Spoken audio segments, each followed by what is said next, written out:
Student बात करने वाले हैं उत्तर प्रदेश लोक सेवा आयोग में आयोजित होने वाले जितने भी जीएस के पेपर हैं, ठीक है, सामान्य अध्ययन और सामान्य अध्ययन के टोटल टॉपिक इसमें ऐड हैं, जैसे इतिहास है, राष्ट्रीय आंदोलन है, पॉलिटी है और ज्योग्राफी, एनवायरनमेंट, इकोलॉजी, साइंस, प्रौद्योगिकी, साइंस एंड टेक, इकोनॉमी और साथ साथ जनसंख्या नगरीकरण के साथ साथ उत्तर प्रदेश स्पेशल भी इसमें ऐड है। ठीक है, बिना देर करते हुए वीडियो को शुरू कर रहा हूँ और इसमें वही पेपर ऐड हैं जो आगामी मतलब जो भी प्रीवियस ईयर पेपर आ चुके हैं, ठीक है, जो परीक्षा में आ चुके हैं जितने भी क्वेश्चन, ठीक है, यूपी पीसीएस में, वो सारी क्वेश्चन इसमें ऐड हैं। ठीक है, आपसे रिक्वेस्ट है कि वीडियो को पूरा देखिएगा और सबसे पहले हम बात करने वाले हैं इतिहास वाले टॉपिक पे। ठीक है, सबसे पहले हम इतिहास के चैप्टर को डिस्कस करेंगे, तो आइए बिना देर करते हुए वीडियो को शुरू कर रहा हूँ।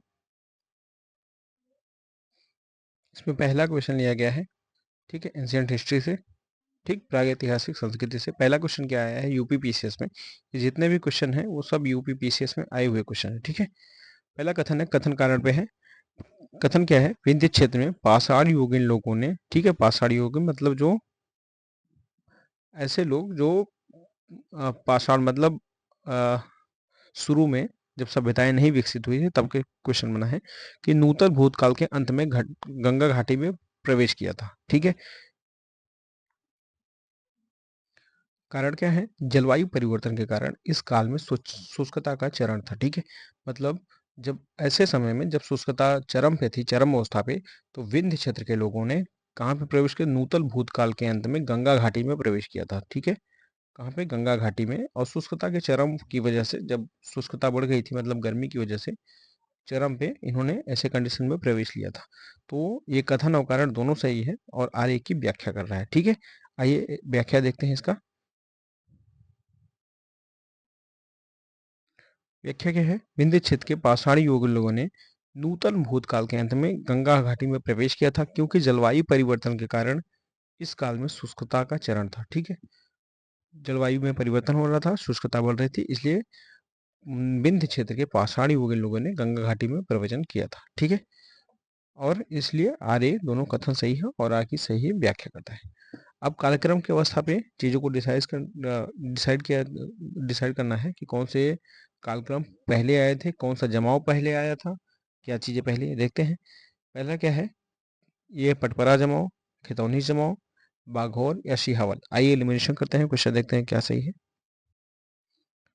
क्वेश्चन के अकॉर्डिंग इसका सही आंसर हो जाएगा 4-1-3-2, मतलब सिहावल, पटपरा, बाघौर और खितौनी। ये कौन किसने किया था, ये किया था, यहाँ पे आप देखिए, विलियम जोन्स और कीथ रॉयस ने। ठीक है, इन्होंने जमाओं को खोजकर उजागर किया जो क्रमागत कौन से जमाव हैं, सिहावल, पटपरा, बाघोर और खितौनी। ठीक है, सिहावल जमाव सबसे निचला जमाव है जो सिंहाचल नामक पुरा स्थल से मिला है। पटपरा जमाव मध्य प्रदेश के सीधी जिला में है। ठीक है, ये कहाँ है, मध्य प्रदेश में। ठीक, मध्य प्रदेश के सीधी जिला में। ध्यान दीजिएगा, बीरबल, बीरबल का जन्म भी यहीं पे ही हुआ था। ठीक है, नेक्स्ट क्वेश्चन है, निम्न पूर्व पाषाण काल के मानव के बारे में निम्नलिखित में से कौन सा कथन सही है। आइए देखते हैं, इसका सही आंसर क्या हो जाएगा, ऑप्शन नंबर बी, यानी वह कोर उपकरणों का प्रयोग करता था। ठीक है, ये क्वेश्चन है UP PCS prelim optional paper 2007 का। पाषाण युगीन सभ्यता का विकास हिम प्लीस्टोसीन काल में हुआ। भारत में पाषाण युगीन मानव के मुख्य उद्योग क्या थे, लघु पाषाण उपकरण थे। ठीक है, शल्क उपकरण, हस्त कुठार मतलब कुल्हाड़ी तक ही सीमित थे। उपकरण बनाने में मुख्यतः क्वार्टज अथवा स्फटिक का प्रयोग किया जाता था। ठीक है, और ये पाषाण उपकरण सर्वप्रथम कहाँ पे मिले हैं, सोहन घाटी में। ठीक है, कहाँ पे पाए गए हैं, सबसे पहले अगर ये क्वेश्चन बनता है, पाषाण उपकरण सबसे पहले सोहन घाटी में पाया गया, इसलिए इन्हें सोहन संस्कृति के नाम से भी पुकारा जाता है। ठीक है, ध्यान दीजिएगा, जो मानव कोर का उपकरण इस समय पे करते थे, वह न तो किसी धातु का प्रयोग करता था, मतलब वह किसी भी धातु का प्रयोग नहीं करता था, लोहा, चांदी, सोना इत्यादि किसी का प्रयोग नहीं करता था, क्वार्टर या स्फटिक का प्रयोग करता था। ठीक है, नेक्स्ट क्वेश्चन देखते हैं।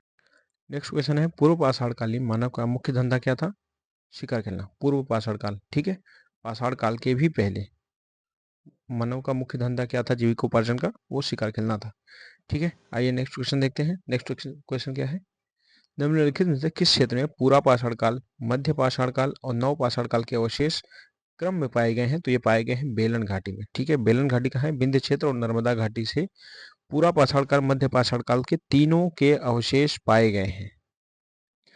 नेक्स्ट क्वेश्चन है, भारत में प्रागैतिहासिक मानव का प्राचीनतम जीवाश्म निम्नलिखित में से किस स्थान से मिला है? ठीक है, तो मिला है हथनौरा से। भारतीय पुरातत्व सर्वेक्षण अरूण सोनाकिया को 1982 ईस्वी में मध्य नर्मदा घाटी में होशंगाबाद जिले में स्थित हथनौरा नामक पुरास्थल से मानव की एक खोपड़ी का जीवाश्म मिला था। ठीक है, कुछ विद्वानों ने इसे हीमो इरेक्टस वर्ग के अंतर्गत रखा है तथा अन्य इसे विकसित होमो सेपियंस बताते हैं। इसे नर्मदा मैन भी कहा गया है। ठीक है, मतलब जहाँ पे जो जीवाश्म मिला है इसको क्या कहा गया है? नर्मदा मैन। ठीक है, क्यों कहा गया? ये नर्मदा घाटी के आसपास मिला था। ठीक है, आइए देखते हैं नेक्स्ट क्वेश्चन। नेक्स्ट क्वेश्चन है क्वेश्चन नंबर 8। भारत में प्रथम पूरा प्रस्तर युगीन औजार की खोज का, जिससे देश में प्रागैतिहासिक अध्ययन का रास्ता खुला, का श्रेय किसको जाता है? आरवी फूड को। ठीक है, आरवी फूड मतलब रॉबर्ट ब्रूस फूड। ठीक है, ब्रूस फूड को जाता है। कब जाता है? इन्होंने 1863 में सबसे पहले पुरास्तरीय प्रथम हैंडेक्स की खोज मद्रास के पल्लवरम स्थान से की थी। ठीक है, आइए नेक्स्ट क्वेश्चन देखते हैं। निम्नलिखित में से किसे फलक संस्कृति कहा गया है? ठीक है, फलक संस्कृति किसको कहा जाए? तो ये कहा गया है मध्य पूरा पाषाणकालीन संस्कृति को। भारत के विभिन्न भागों से जो फलक प्रधान पूर्व पाषाणकाल उपकरण मिलते हैं और इन्हें इस काल के मध्य में रखा जाता है। फलकों की अधिकता के कारण एच.डी. सांकलिया ने मध्य पूर्व पाषाण काल को फलक संस्कृति की संज्ञा दी है। ठीक है, आपसे ये क्वेश्चन बन सकता है कि फलक संस्कृति किसको कहा जाता है और किसने कहा था? तो मध्य पाषाण कालीन को। ठीक है, किसको कहा जाता है? ऑप्शन नंबर बी, यानी पूरा पाषाण काल को फलक संस्कृति के नाम से कहा जाता है। एच.डी. सांकलिया ने पूर्व पाषाण काल को फलक संस्कृति की संज्ञा दी थी। ठीक, इसमें क्या है? इस समय उपकरणों का निर्माण क्वार्टजाइट पत्थर से किया जाता था। ठीक है, आइए नेक्स्ट क्वेश्चन देखते हैं। नेक्स्ट क्वेश्चन है हमारा, प्राचीन कलाकृतियों का प्रमाण संबंधित है। ठीक है, किससे संबंधित है? उच्च पूर्व पाषाण काल से। प्राचीनतम कलाकृतियों का संबंध उच्च पूरा पाषाण काल से स्थापित किया जाता है। प्राचीनतम कलाकृतियां मध्य प्रदेश के भीमबेटका से शैल क्षेत्रों के रूप में प्राप्त हुई हैं। ठीक है, ये ध्यान दीजिएगा, मानव का सबसे पहला जीवाश्म कहाँ मिला था? मध्य प्रदेश के भीमबेटका में ही मिला है। ठीक है, ये नर्मदा के आसपास है। आइए देखते हैं नेक्स्ट क्वेश्चन। 11वां क्वेश्चन है, उच्च पूरा पाषाणकालीन युगीन हड्डी की बनी मातृ देवी की प्रतिमा कहाँ से प्राप्त हुई है? तो ये प्राप्त हुई बेलन घाटी, उत्तर प्रदेश से। ठीक है, ध्यान दीजिएगा, ये हड्डी की बनी है, किसकी है? मातृ देवी की। ठीक, आइए व्याख्या देखते हैं। उत्तर प्रदेश के इलाहाबाद यानी प्रयागराज जिले की मेजा तहसील में बेलन घाटी के क्षेत्र में लोहंदा या लहंदा नामक तृतीय ग्रेवाल के अपराधित जमाव से हड्डी की बनी मातृ देवी की एक मूर्ति प्राप्त हुई है। ठीक है, भारत में उच्च पूर्व पाषाण काल के भूतात्विक स्तर से प्राप्त यह एकमात्र मूर्ति है। उच्च पाषाण काल से प्राप्त मातृ देवी की मूर्ति विश्व की प्राचीनतम अस्थि निर्मित मातृ देवी की मूर्ति है। ठीक है, मतलब अब तक जितनी भी मूर्तियां प्राप्त हुई हैं, ये क्या है? प्राचीनतम हड्डी की बनी मातृ देवी की मूर्ति है। और कब प्राप्त हुई है? उच्च पूर्व पाषाण काल की है। ठीक है, आइए नेक्स्ट क्वेश्चन देखते हैं। नेक्स्ट क्वेश्चन है, प्रारंभिक पूर्ण मानव को किस नाम से जाना जाता था? ठीक है, प्रारंभिक पूर्ण मानव को किया जाता था क्रोमैग्नन से। ठीक है, लगभग 3 से 2 वर्ष पूर्व। ठीक है, इनकी ऊंचाई की क्या थी? 3 से 4 फुट। और जो प्रज्ञ मानव था, जिसे होमोसेपियंस भी कहा जाता है, उस वो कब से कब तक था? उसको माना जाता है 30,000 ईसा पूर्व से।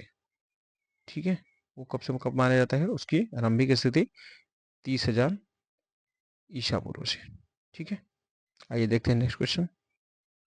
नेक्स्ट क्वेश्चन है मध्य पाषाण काल से क्या दिया गया है? मध्य पाषाणिक स्थलों को भौगोलिक दृष्टि से पश्चिम से पूर्व की ओर व्यवस्थित करना है। ठीक है, पहले तो आपको ये बता दें कि ये पैसरा, लिखैया, बीरभानपुर, मधा, कहाँ से कहाँ एलिमिनेशन करना है आपको? पश्चिम से पूर्व की ओर। ठीक है, आइए देखते हैं इसको।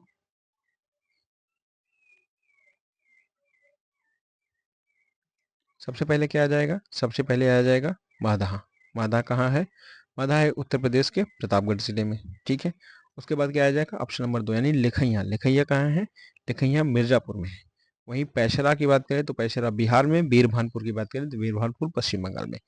और पश्चिम से पूर्व की दिशा में अगर बात करें तो सबसे पहले क्या आएगा? सबसे पहले आएगा माधा। ठीक है, उसके बाद क्या आएगा, लिखैया। उसके बाद क्या आएगा, पैसरा बिहार, वीरभानपुर पश्चिम बंगाल। ये सबसे पूर्व में आएगा। 3 नंबर सबसे पहले क्या है, ये ऑप्शन नंबर सी सही है। ठीक है, आइए देखते हैं नेक्स्ट क्वेश्चन। देखते हैं नेक्स्ट क्वेश्चन। निम्नलिखित में से किस भारतीय पुरातत्ववेत्ता ने पहली बार भीमबेटका गुफा देखा और उसके शैल चित्र को प्रागैतिहासिक महत्व को खोजा था? तो ये खोजा था वीएस वाकड़कर ने। कब किया था? 1957 में। ठीक है, इन्होंने सबसे पहले क्या, भीमबेटका गुफा देखा और उसके महत्व को खोजा था। ठीक है, 1957 में। और यहाँ से अगर बात किया जाए तो यहाँ से करीब करीब 700 गुफा प्राप्त हुई हैं, जिसमें से 475 गुफा में शैल चित्र देखे जा सकते हैं। ठीक है, आइए देखते हैं नेक्स्ट क्वेश्चन।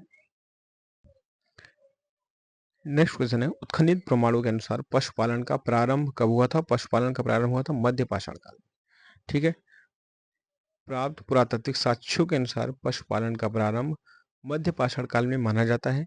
भारत में मध्य पाषाण काल में पशुपालन के साक्ष्य मध्य प्रदेश के आदमगढ़ और राजस्थान के बागौर से प्राप्त हुए हैं। ठीक है, मध्य पाषाण काल का प्रारंभ 10,000 से 6,000 ईसा पूर्व के आसपास माना जाता है। ठीक है, कब से कब तक माना जाता है? 10,000 से 6,000 ईसा पूर्व। ठीक है, देखते हैं नेक्स्ट क्वेश्चन पे।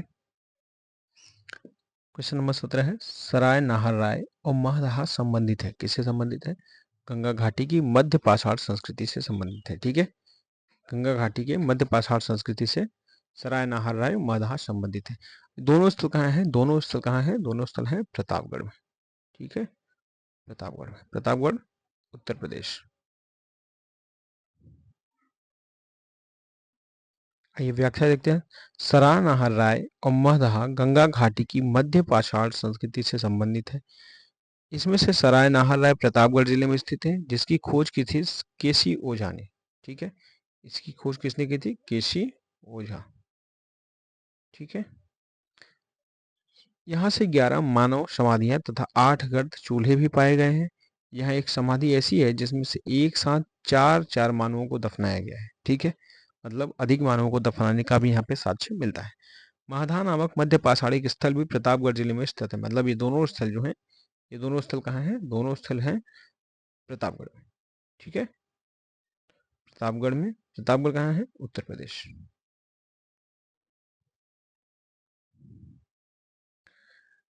जिसकी खोज इलाहाबाद विश्वविद्यालय के पुरातत्व विभाग तथा पट्टी तहसील कहाँ है? ये भी प्रतापगढ़ में ही है। तत्कालीन परगनाधिकारी लाल बिहारी पांडे के सौजन्य से हुई थी। यहाँ से भी मानव समाधियां प्राप्त हुई हैं। यहाँ से मानव समाधियों के अतिरिक्त पशुओं की अधजली हड्डियां, श्रृंग आदि भी प्राप्त हुई है, जिसके कारण इसे वध स्थल भी कहा जाता है। ठीक है, मतलब सराय नाहररा कहाँ पे है? यह है प्रतापगढ़ में। ठीक है, प्रतापगढ़ में। यहाँ से मानव समाधियों के साथ साथ पशुओं की भी अस्थियां प्राप्त हुई है। आइए देखते हैं नेक्स्ट क्वेश्चन पे।